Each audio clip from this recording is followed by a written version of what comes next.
All right, I'm coming to you today from Benton, Tennessee, home of the Ocoee River. This place seems to be really popular with paddle sport because from what I understand, the Ocoee River is a really big whitewater rapids river. So I'm staying at Ocoee Camping and I want to talk to you about my boots and why I wear them. These are the Garmont T8 NSF 670 wide.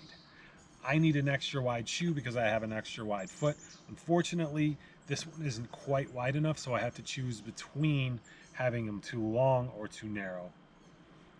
That being said, the toe box. That is quite the comfortable toe box.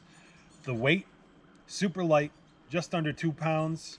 You get the durability and protection of a boot, and you can run in these, and I run in them all the time. Tread, super luggy, good for the mud, good for rocky slopes, but I wouldn't put them on concrete or pavement because these will wear out very quickly. Lastly, these are not waterproof, and I'll tell you why that's good. In Florida, which is where I do the majority of my hiking, you're going to come across some waist deep water. When you come out of that water, those waterproof boots are going to be like buckets on your feet.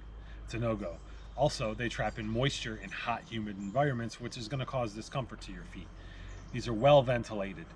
They dry out really quickly, and they're really good for that hot, humid environment. Definitely suggest these. Thanks for watching.